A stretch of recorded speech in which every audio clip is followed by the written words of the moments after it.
Tired of myself, tired of this town.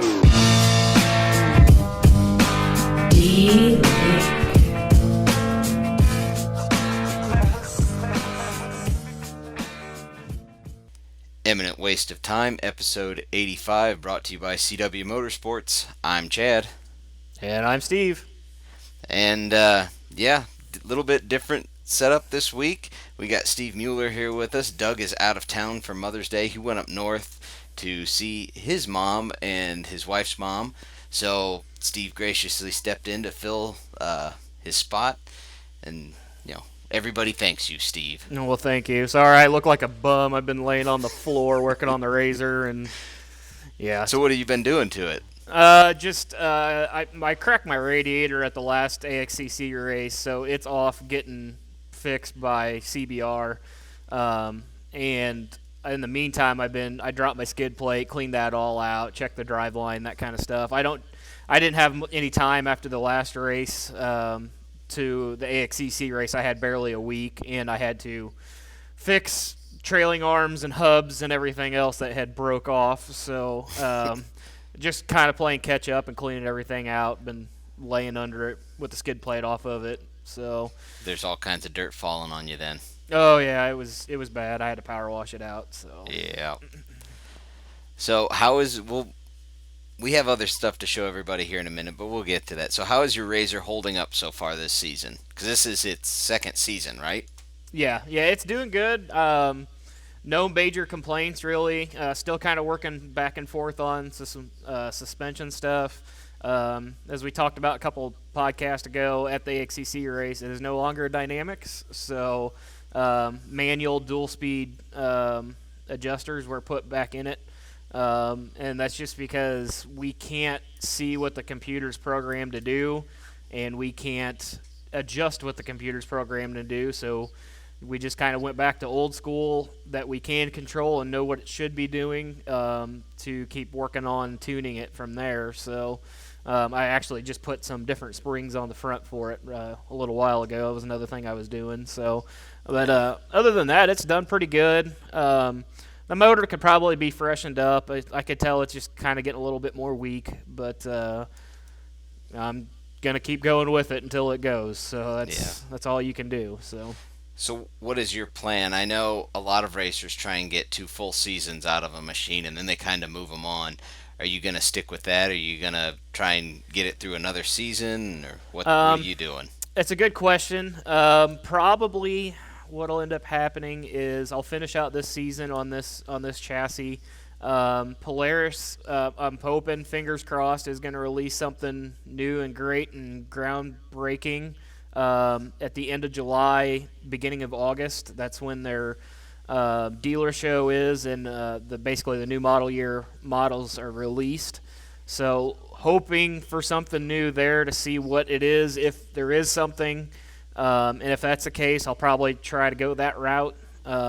If not, I don't know yet. My dealer is now a Can-Am dealer, so I don't know. We'll see what happens. But as you guys talked about many times, that price is really hard to swallow for that X3.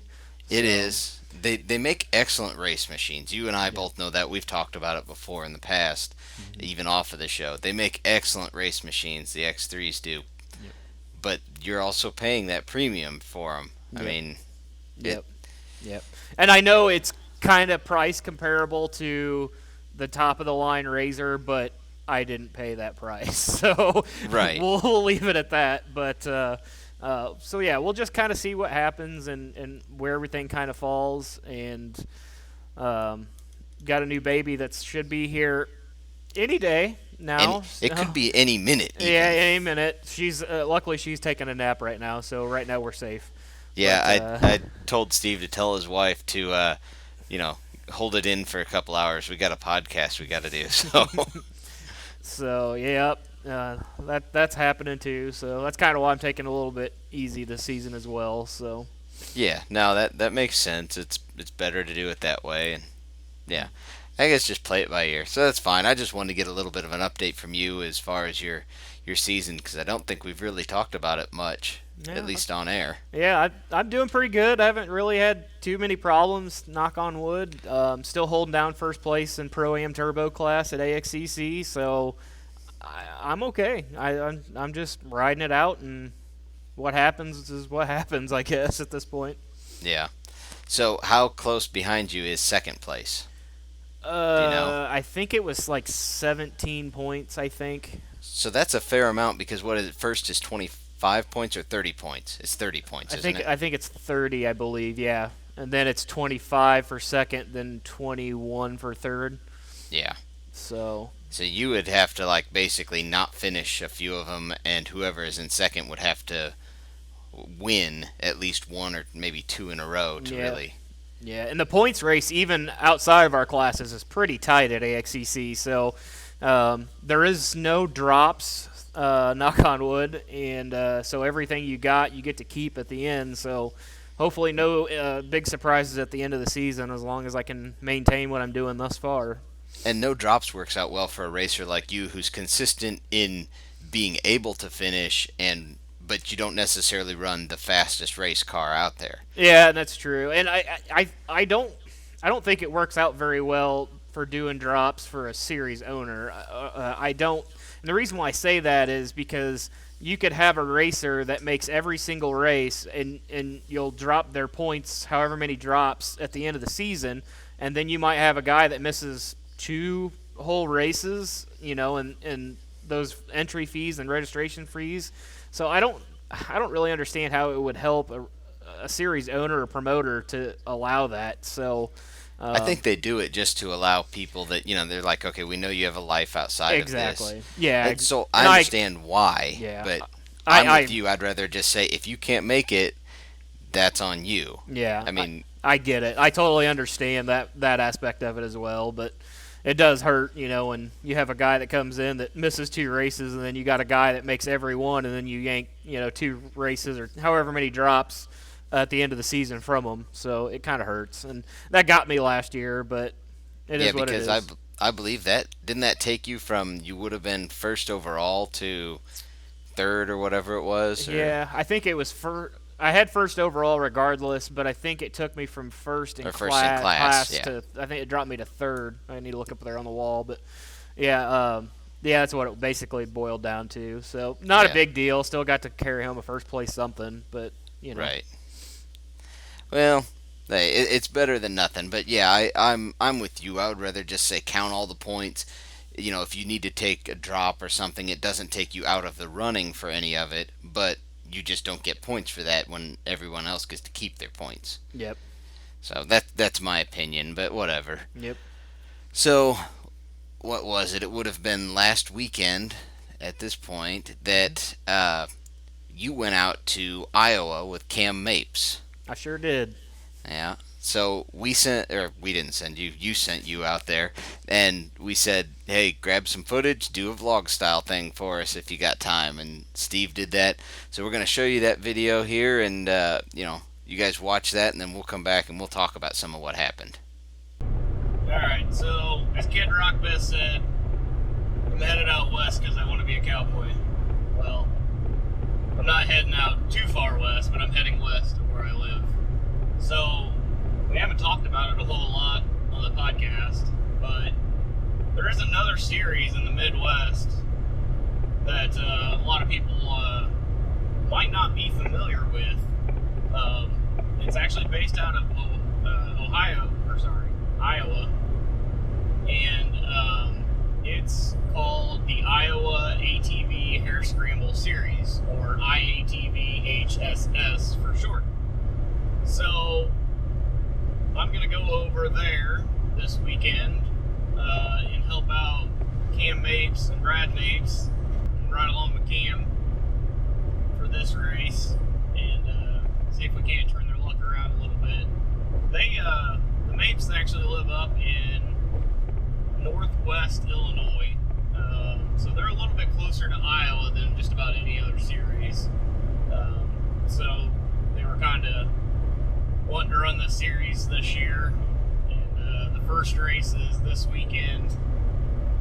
It's May 4th. May the 4th be with you. I'm not a Star Wars nerd, So, yeah. There's only 6 races for this series this year. Like I said, the first one's this weekend. So we're going to go over there and check it out. See what they got going on. About a little over 4-hour drive for me. So this race is not actually in Iowa. It's in Trenton, Missouri. So a little bit of a haul, but I'm pretty used to the 3+ hour drives over to Indiana for the series over there. So what's another half hour or so? So that's what's going on. Currently about 3 hours, 15 minutes from the track. Can't see it, but my son Cam, he's back there. He's buried in a laptop watching a movie. So little father-son trip this weekend. And the Iowa series is also the same people that run, majority of the people that run AXCC.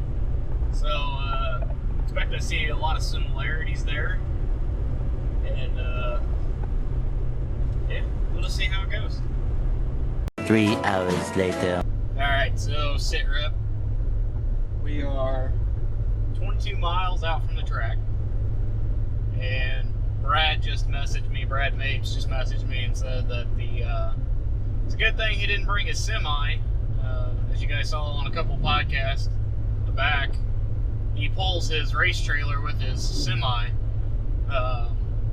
It's just easier for him, I guess, or whatever, to do that. But he said it was a good thing he didn't bring his semi because it is soft. And this whole week, they had been posted on Facebook, you know, they may cancel because of the rain. The drive is kind of an issue getting into the track, what have you. So Brad had messaged them and said, hey, you know, I've got a semi pulling my trailer. Can you guys help me get in there? And they basically said they couldn't accommodate it. So I'm not sure exactly what's going on with the parking situation. All the way here, all the fields and ditches and everything look dry. So, heck, I've been seeing people out mowing too. So I don't think they've got as much rain over here in Missouri where this track is at as we've got. I don't see standing water or anything, and most of the cornfields and everything, I mean, there might be a little puddle here and there standing water, but most of them look pretty decent. So I don't know, I'm kind of interested to see what's going on with the parking and what the track is like. I did see footage from MWXC just a little while ago. It's an absolute mud pit, it looks like, over there. But it's sunny, 65 degrees over here.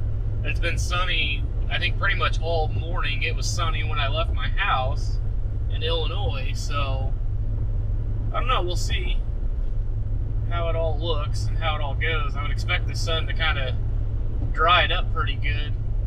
They race UTVs at 4 p.m. over here in this series. That's new for this year, they said. I guess they used to start at 6:30 p.m. So A few moments later.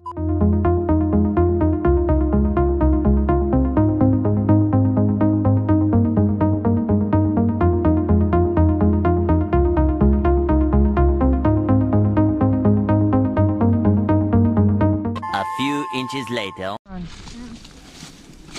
You got this. all right, so we're about 1.5 miles in of the Iowa track. We got the cams out front, cam 1, cam 2. So what do the cams think of the track so far? It's a little muddy in spots, but it's pretty much wide open. Muddy? Yep. Is that what you said? I thought you said money. What'd you do that for? So yeah, it's basically a I don't know, cow farm?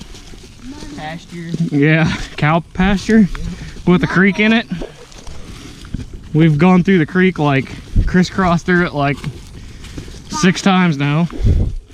Only 1.5 miles in. Supposedly it's about 5 miles, so going up.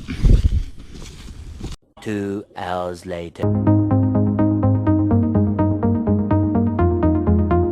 1 eternity later. Alright, so on the way home from IATBHSS,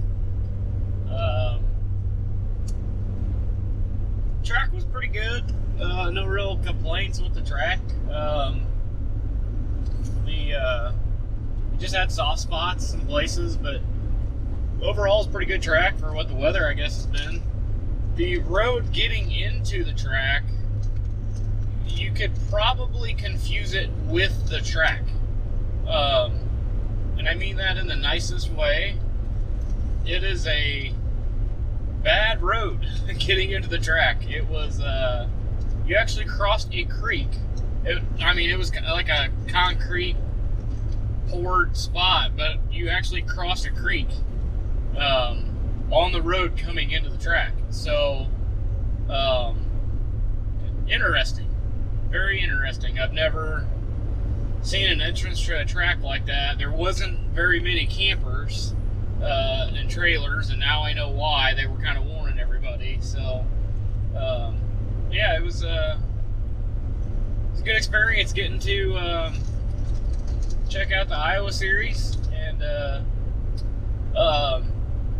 Greg Hayes got overall first place.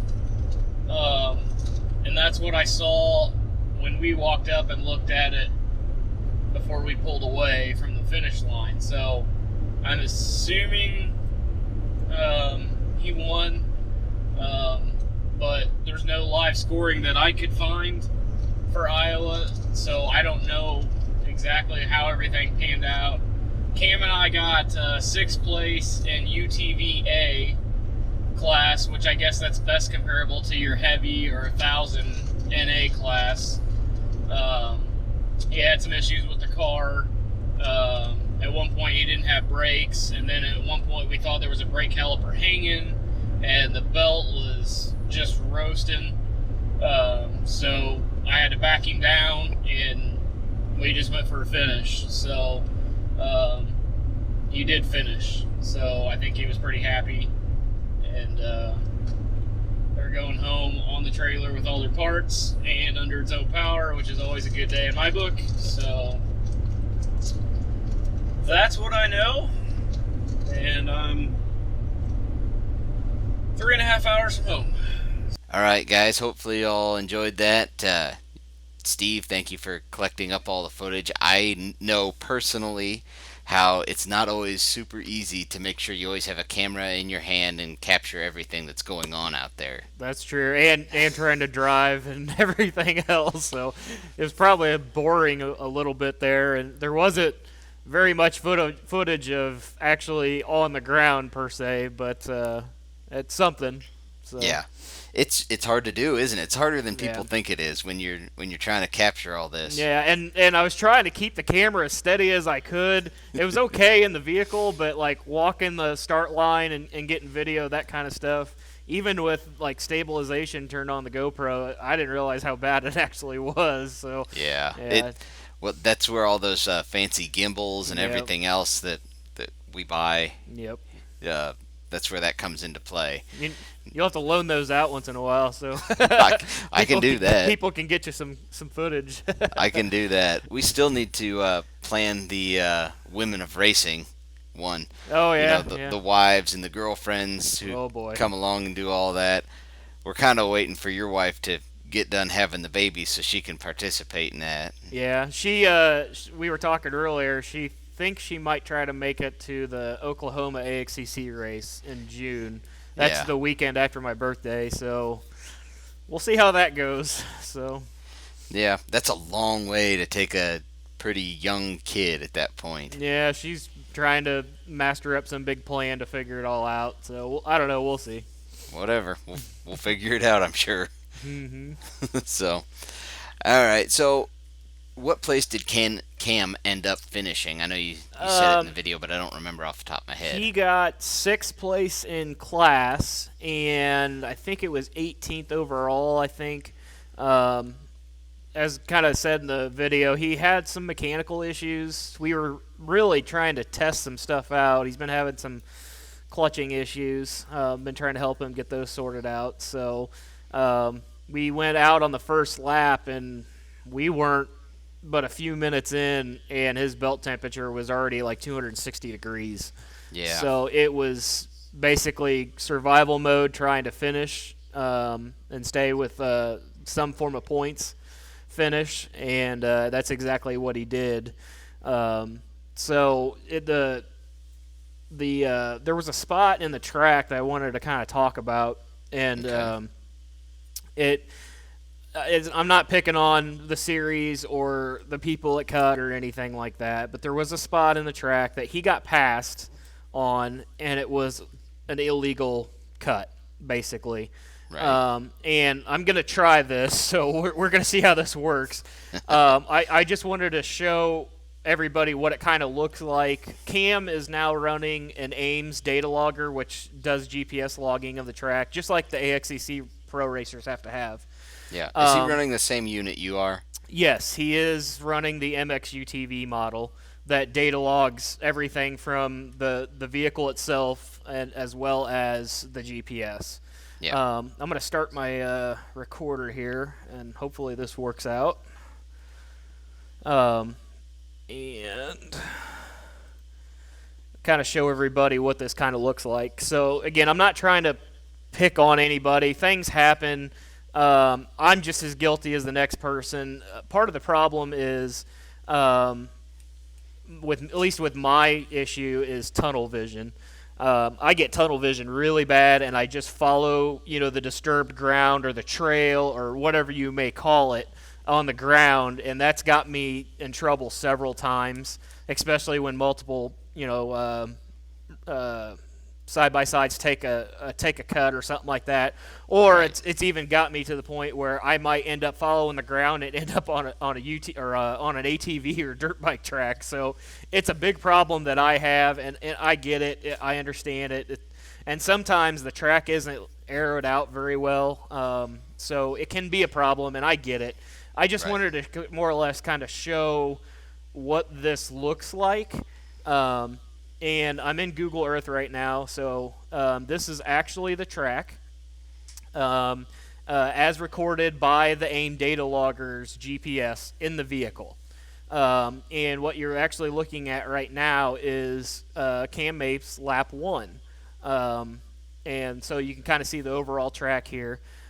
Before I go any farther with Google Earth, I'll just kind of show you the spot in the GoPro of what this kind of actually looked like real time. So again, bear with me. Hope this works. So I'm going to fast forward it to the video spot here. And about 1 minute, 14 seconds, I just got done wiping the GoPro here. And this is, I don't know, quarter mile, maybe a half mile from the finish line. Okay. And this particular clip is lap 2. I believe this was lap 2. And just to kind of go forward a little bit here, right here on the right, and you could clearly see it in the video, there is a line that has been cut to the right. And you can also see, and I'll fast forward it a little bit here in a second, that there's a left line, and in the middle is these two little trees. And I point these two little trees out specifically when we look at Google Earth because they'll help us kind of identify where exactly we're at. So I'm going to fast forward this another second or so here. You can see that right line and left line. It's kind of, there's a little bit of kind of a downhill on the right line. But the arrow for this is back over here. I'm kind of circling it with my mouse. It's about 5 feet to the left of the left line here. Okay. And I'll go ahead and come forward a little bit more. Right now the arrow is covered up by the intrusion bar of his cage, but you can see a little bit more of that right line that's defined there. We'll go forward a little bit more, and there you can see the arrow right there on the left line. And Cam is taking the appropriate line there, being within 25 feet of that arrow. This right line over here on the other side of these two trees is well over 25 feet from that arrow. How far would you guess it is if you were... It's not far, and actually we'll look at it in Google Earth. I know you can't see this, Chad, so I apologize. But no, it's fine. I'll show you the cool thing about having the data and looking at it in Google Earth. It's not far. It's about 27 feet-ish. We'll look at it. But the other thing about this aim, and you can see it right here on Cam's dash, I don't know the exact specs, so don't hold it to me, but I think AIM claims this thing is accurate down in perfect conditions, like clear blue sky. You know, obviously a lot of things affect satellite communication that far away, but I think they claim this to be accurate within 4 feet.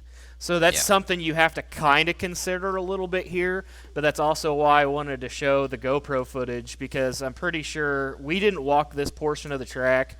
I'm pretty sure from just looking at it visually and looking at it from Google Earth data point of view, it was no doubt in my mind over 25 feet away, even to the point that, like I said, this is lap 2. On lap 1, Cam took that line. He was already on it. We were already going. It is what it is, and we'll look at that here in the data here in a second. But you'll see right here my hand pointing out the arrow to Cam. So like I said, I felt bad because on the very last lap, he went and took this left line, and there was a guy right behind him that took this cut here to the right and went around him. Mm-hmm. So I kind of felt bad, and that's why I wanted to kind of bring it up and talk a little bit. I know you guys have talked about track cutting in the past a lot, but that's what it looked like from the GoPro. So we'll go over here to Google Earth and look at this. So as I said, Cam on the first lap took the cut, what we'll call the cut line. And that's what you're seeing here in the data in Google Earth. This is exported straight out of the AIM. And this is all Cam's laps here, and I've got them color-coded. So lap 1 is the yellow line. That little thumbtack right there, that is as best as possibly estimated where the actual arrow was. And you'll see right here in the middle, the thing you got to understand is this imagery from Google Earth was taken in 2015.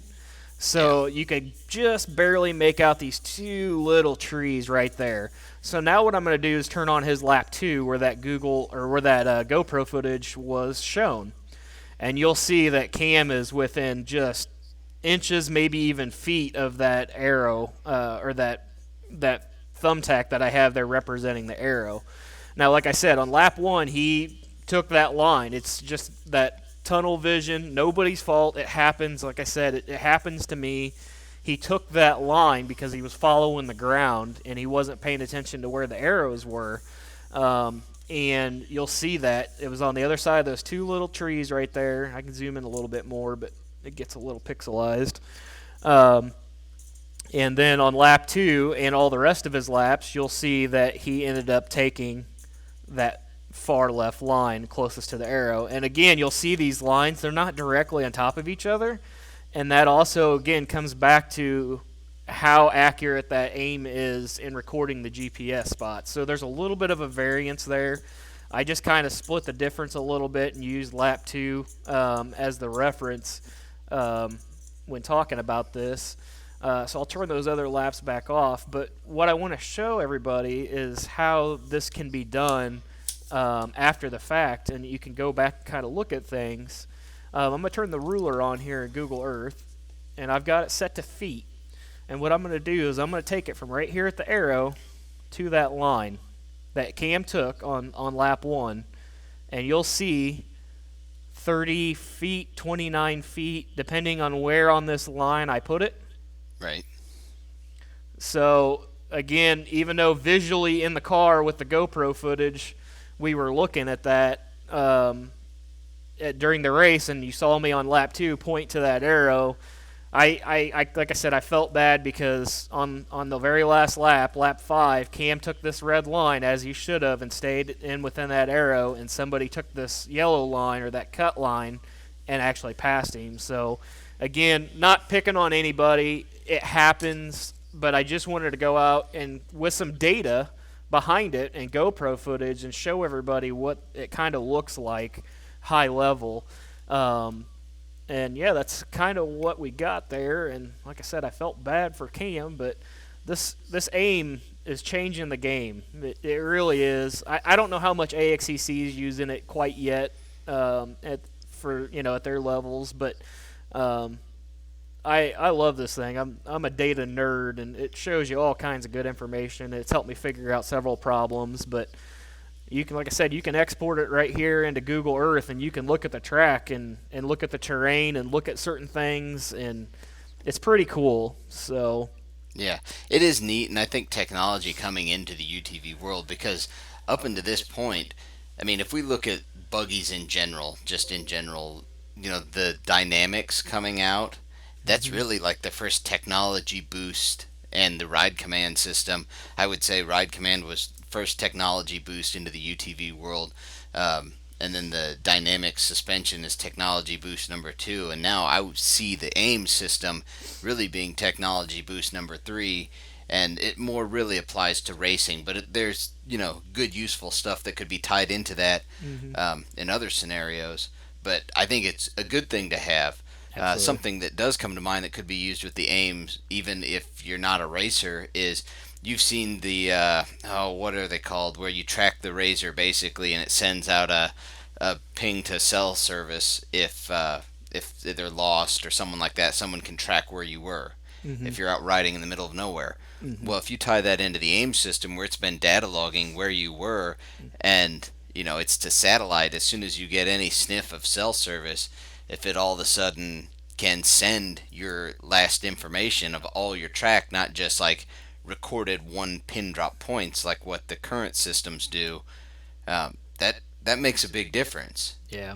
If it tells how long ago you were moving, when the last time you moved, exactly where you are on the trail, and if it's accurate within 4 feet, if a rescue team has to come out and look for you, I mean, if they're standing within 4 feet of your last reported spot, they're going to find you. Yeah. Yeah, it definitely opens the door for a lot of different opportunities, and I think AXEC's even looking at it, not this year, but I think maybe next year. I think they're going to possibly look at it for some type of live, like, map tracking, kind of like what they do out west for the desert races and stuff. So right. I don't know. We'll see how it goes, but I know Andy kind of talked about that in the past, so. That would be really neat to have as a spectator, especially as they're going more to not allowing people in the woods during the races. Yep. Having something like that, it really does make it to where you can stand around and watch a big projector screen and see where, your racer is, and see how they're doing, see their speed and all that stuff. And, people that can't make it to the actual races, instead of, because what we all do now as racers is when we jump on, we're watching the live scoring, and all we know is when they come across the finish line. Yep. We don't really have any other information to go off of, and we're basing how they're doing on how they cross the finish line. Did they, do that lap faster, slower? Are they, in another place higher or lower than they were?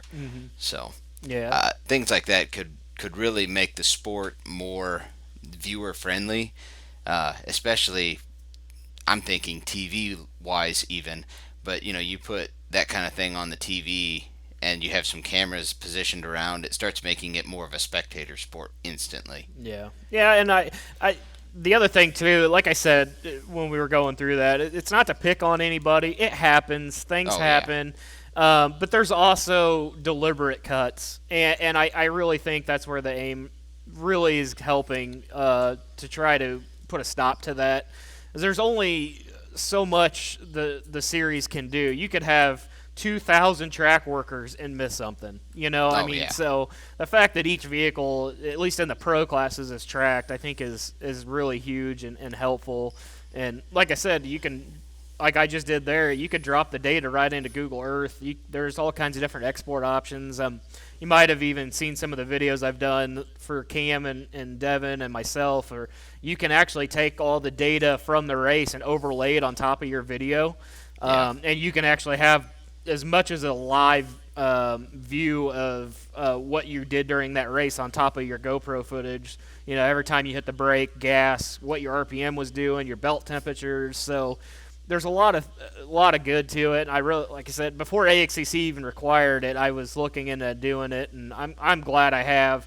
And there's a lot of stuff that you can add on to it too. That like it not only does it record like your boost and stuff if you have a turbo, it also record your like air fuel ratio and stuff like that with add-ons. So how many gallons of fuel you've burned and yeah, everything else. And yeah. actually that actually played a role at the Iowa race there with Cam. We're still not exactly sure if he had a fuel sending unit problem or he just didn't get the car full of fuel from the beginning.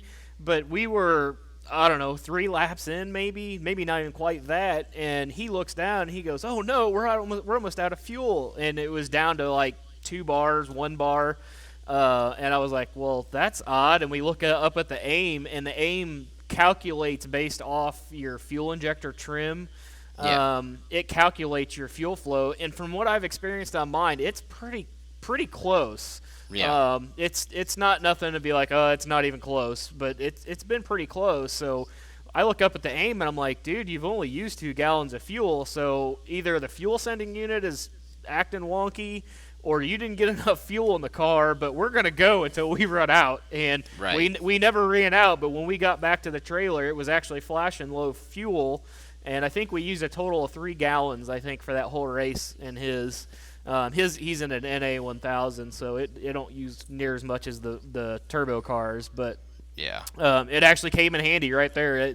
That was the first race he's ever had with it. They just put it in the car right before that race, so okay. They actually got it because of the belt temp sensor that came with it. So instead of buying the expensive Razorback, he just went and got the AIM and got all the rest of the data and a belt temp gauge with it on top of it. So it kind of worked out pretty well for him. So right. Well, that's what we had talked about on the show, but it's been several episodes back around Texas.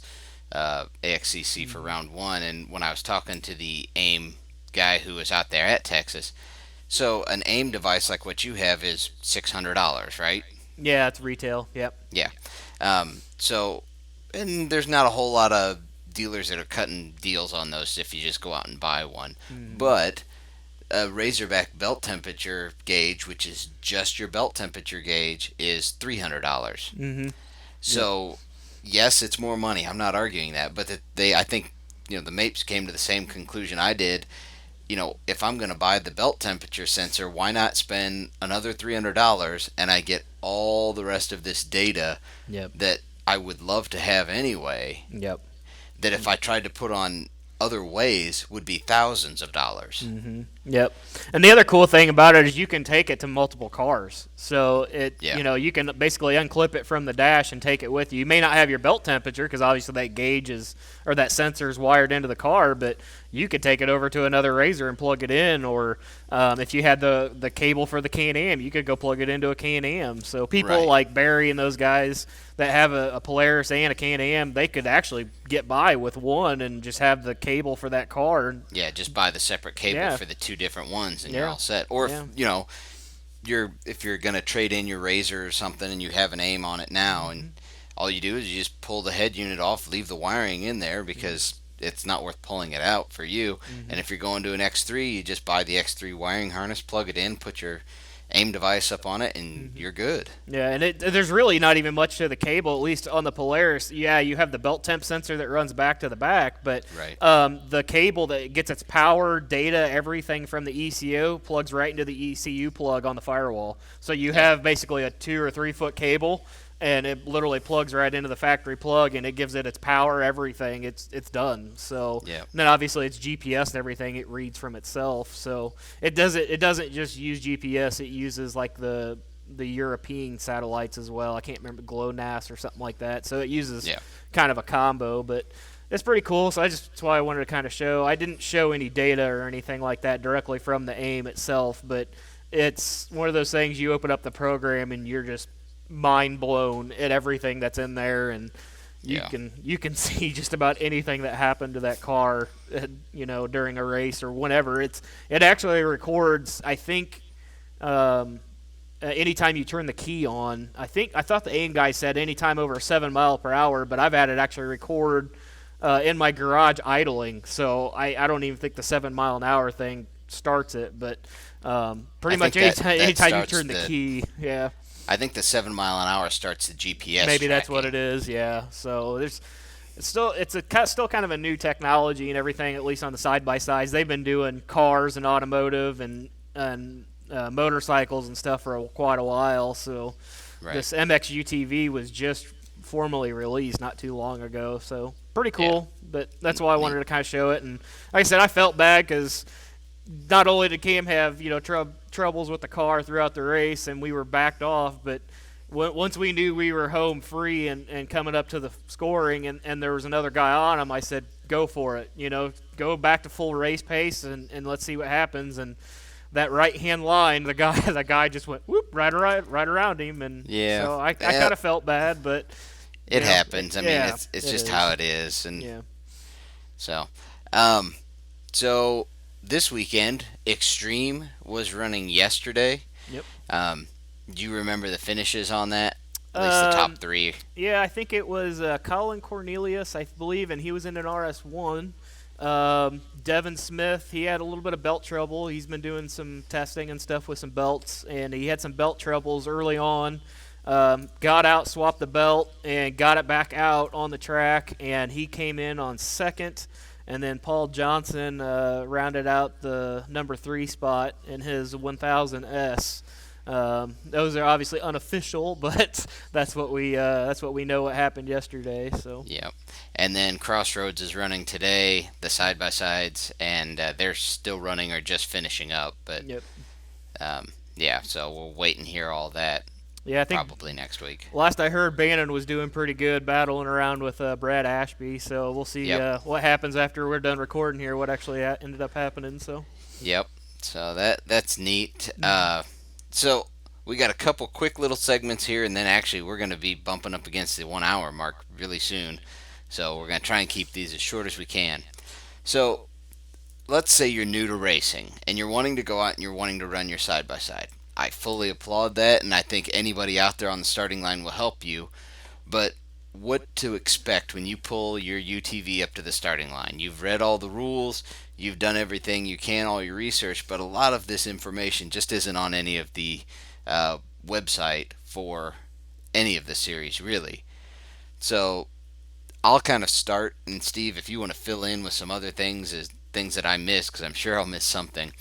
But a majority of these series, we'll take like MWXC for example, if you're running in a series that runs more than just side-by-sides, a lot of times they'll start the pro rows on row 1, then they'll do the heavy rows, which are just not the pros, but pretty much the same machines, kind of depending, on row 3, and then they'll do the single-seaters on row 5, and then the lights on 7 is how I think they're doing them now. It's been a little bit. But that way they leave a space between each class simply because the side-by-sides are bigger and the single-seaters are bigger than dirt bikes and quads, so it gives you a little more space. Yeah, basically they put stakes in the ground is kind of what you're talking about. Yep. To line up off and sometimes it's 2 or 3 rows between stakes, or what we're taking for side-by-sides. Right. By the time, you get the side-by-side in there, and then, all the people checking them out, or, people helping or whatever. So, and then the RS1s or the single seats, that some series are putting them on row 2, and they've been moved depending on what series. So right. I think they're still trying to find a good home for the single seats depending on what series. Yep. So normally what happens is everybody lines up, they do all that. Tech inspection, depending on the series, some happen before, some happen on the line. It's just kind of up to that series. Or not at all. Or not at all, yes. But, there may be a guy walking around on the line there doing tech inspection and asking the driver or passenger just, hey, where's your fire extinguisher? Where's your battery shut off? Yep, everything's good. Mm-hmm.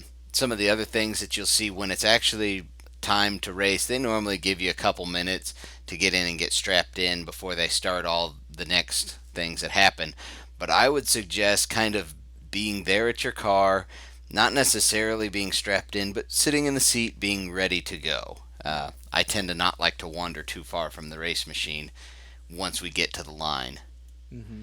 Backing up a little bit, most of the time you know what time you're supposed to start. That's the other thing is sometimes, a lot of the time they're running behind, so you kind of have to pay attention a little bit. You know what your start time is. Say it's 5 p.m.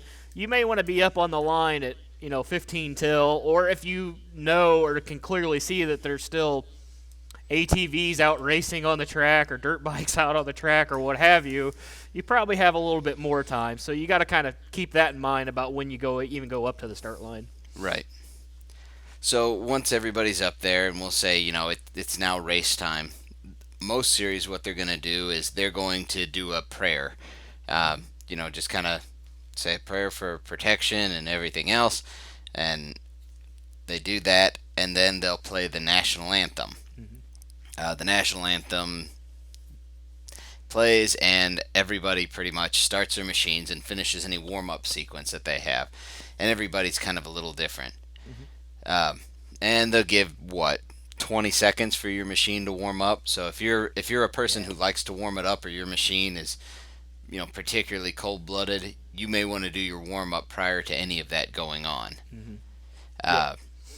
After that warm-up time that they give you, it's pretty much universal, but it's normally a blue flag with a yellow stripe, and that is the shutdown flag, or they'll yell or whatever. They're going to wave and get you guys all to shut the machines down, because every series I've seen so far, they're all dead engine starts.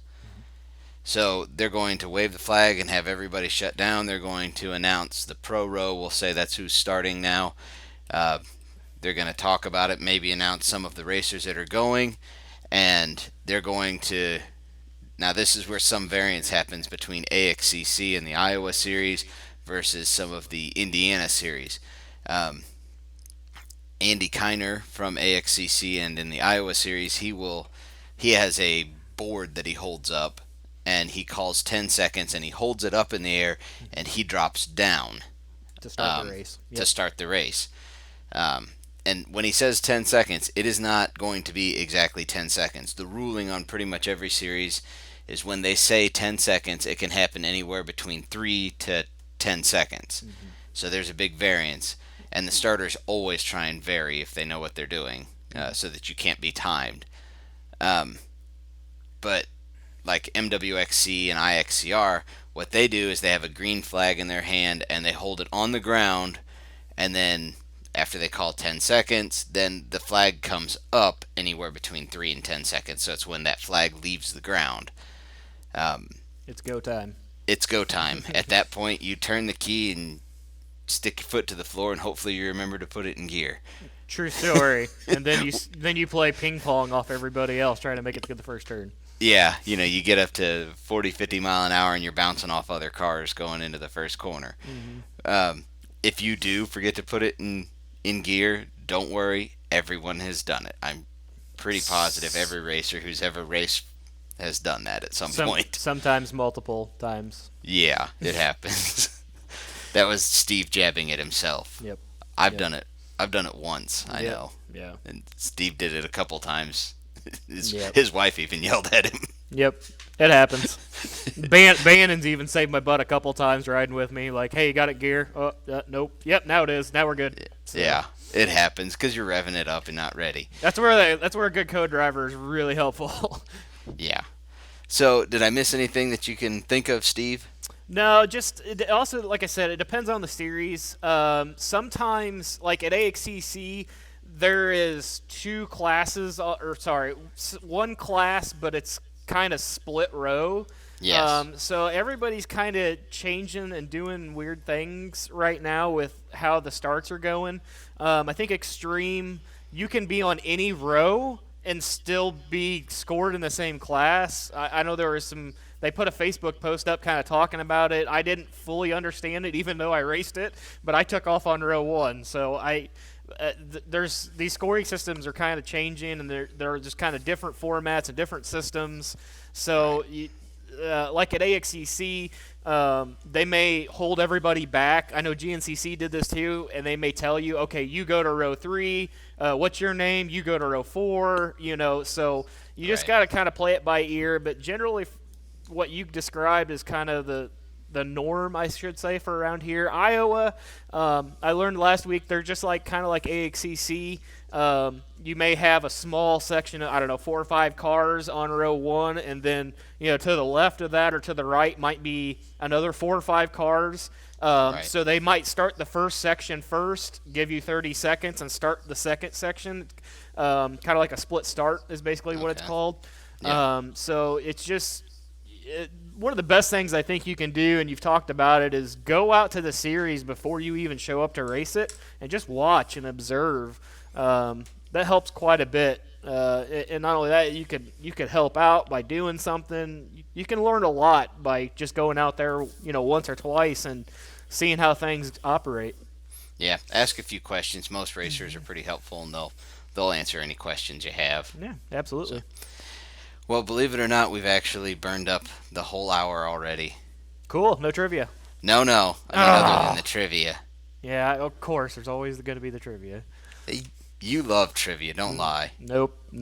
Okay, everybody else loves trivia at least. Take a poll. We'll take a poll.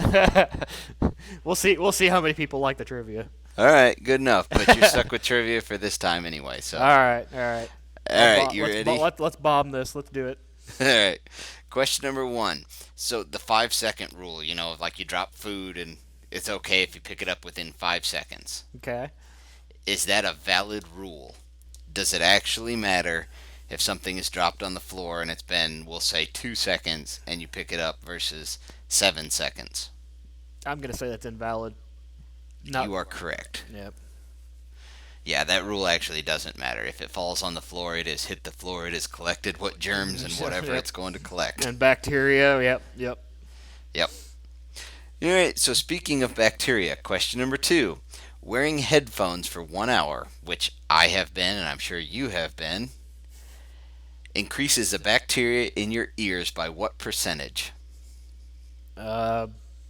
Interesting. Let's see. 72%. No, not really close either. 700%. Oh, okay. They like warm, dry places, do they? Yeah. Okay. You now have bugs crawling in your ears. Me too. I know I have dirt in it from falling off the skid plate earlier. That's for sure. All right. Question number 3. What is Harvard acceptance rate for applicants for the college? So Harvard College, you submit an application and want to go to that college. What percentage of people are accepted into Harvard? It can't be much. Let's say 8%. You are very close. It's 8.9%. Oh, that's like a 3/4 of an internet point. I'll give you a full internet point for that. Mm-hmm. Actually, you know what? Walmart's acceptance rate for applications is 2.6, so it's actually harder to get a job at Walmart than it is to get into Harvard. That's hard to believe. Well, you got to think how many people apply to Walmart. True, that's true. Lots. Yeah. So it's a true statistic, but it's kind of skewed by the massive numbers. Not that many people apply to go to Harvard. Nice. So, question number 4. Britain's Secret Intelligence Service hacked Al-Qaeda's website. This is back in the mid-2000s. And they replaced their bomb recipes that were on their website. What did they replace their bomb recipes with? Ooh. So they had like instructions written out, obviously, on their website, how to make a bomb. I'm going to guess... let's see, Brits, they love their beer. I know that from experience being with them in the military. I'm going to say they replaced it with beer recipes.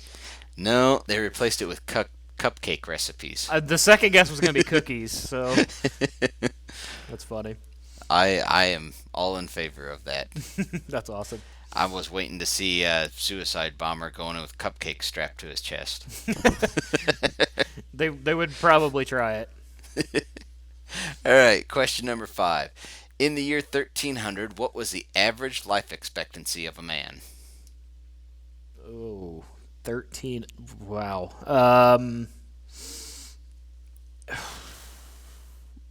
13. 13 years old they Yeah. made it to? No, they made it to age 31 was the average. Oh, wow, that long. Okay. All right. Yep. Okay. See, so I would have exceeded the limit at this point. Me too. I would have exceeded their average, yeah. You just had a birthday, too. Yeah, beginning of this week. Nice. It's another day. Such is life. Mm-hmm. We'll have to have a big kegger for my birthday or something at the racetrack. Sounds good to me. No aluminum bottles in the fire bunch. No, at least not sealed ones. All right, question number 6. Cookie Monster from Sesame Street. Okay. What is his real name? It's not just Cookie Monster. He has a real name. I'm thinking like Alf for some reason, how you guys always get me with Alf. I'm going to say Gordon. Gordon. That is incorrect. It's Sid. Sid? Sid. Okay. Well, that's like Oscar the Grouch, you know. He has a name. Yeah, that's true. Where don't know that- where did they come with Sid? I don't know. I don't Okay. know if Big Bird has a name, but like a real name, because he's just a big bird. Okay. Whatever. Yep. Okay, question number 7. Facebook was originally limited to what university? It was originally just like a chat and social media platform for a single university. What university was that? I don't remember that. I know it was limited to just universities, period, but It started out as a single university, and then it spread to where they allowed 2, and then it went to a Like group all. of universities, and then all universities, and then it became a public entity. I don't even know where it was originally based. I don't know. University of Notre Dame. I have no idea. Nope, it was Harvard. Oh, okay. All right. There's 2 Harvard questions in Yeah, you must have been on HarvardTrivia.com for this. there. Yeah, you know me. All right, question number 8. How many canine teeth does a human normally have? And I say normally because it's possible for people to have more, but Canine teeth? canine teeth. I have 2? It is 4. 4. Okay. All right. That makes You have sense, 2 I upper, guess. 2 lower on each side. I'm thinking more of like a dog, I guess, but yeah, that's right.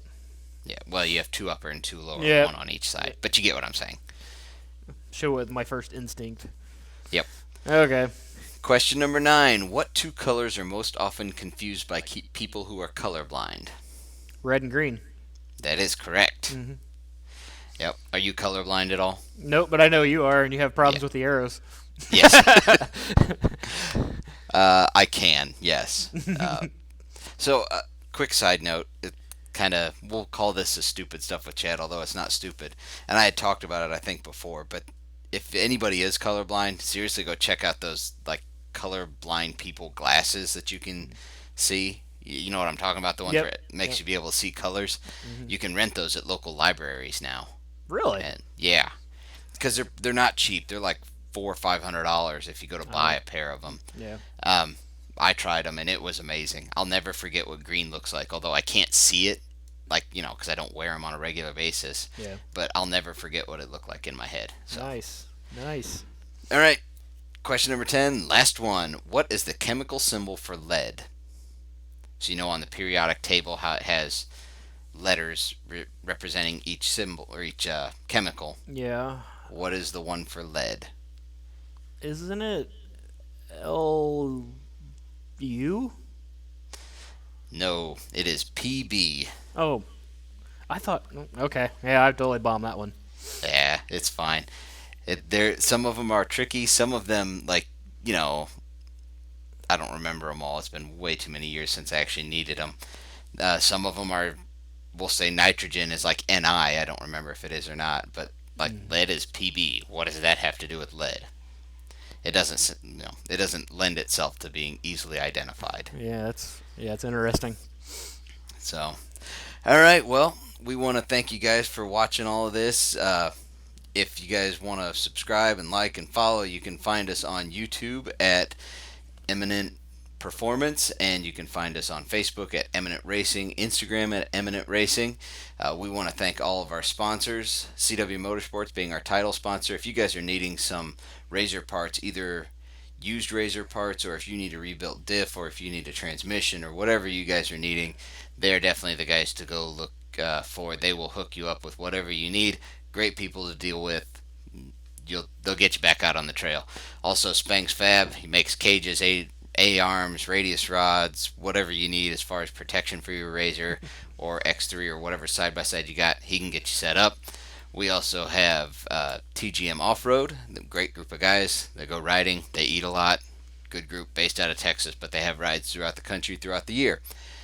Also, if you guys, the people that host this are Watch Communications, and they still have the deal going on. If you type in and want service hosting for your website and type in the code Waste of Time, all lowercase, no spaces, that will give you 1 month of free hosting. So thanks to them. And right down below us somewhere down there, there is, on the YouTube side of this, there is a subscribe button. If you guys want to click that, that will get you subscribed to our channel. And there's a bell button. If you click that bell button, then that will notify you when we do upload new content. Think I missed anything, Steve? I'm not as good as this as I should be. I wasn't really paying that much attention, so I'm going to go with yes. Yeah, I got it all. We're going to go with that. There's a lot there to memorize. There is a ton there, and I just don't have it in front of me. So it is what it is. That's all from memory, and hopefully I got it all, and if I didn't, I am very sorry. But we're going on. So, Steve, thanks again once again for just coming on here, filling the hole, and, you know, it's good to have a racer's perspective and showing us some of your data you've collected over the time racing here in the last few weeks. Bottom of the barrel, you can count on me. All right, and no matter what co-host you have to drag onto your podcast to help fill the hole, thanks for riding along with us. Thanks, guys. Tired of screwing up, tired of going down, tired of myself, tired of this town.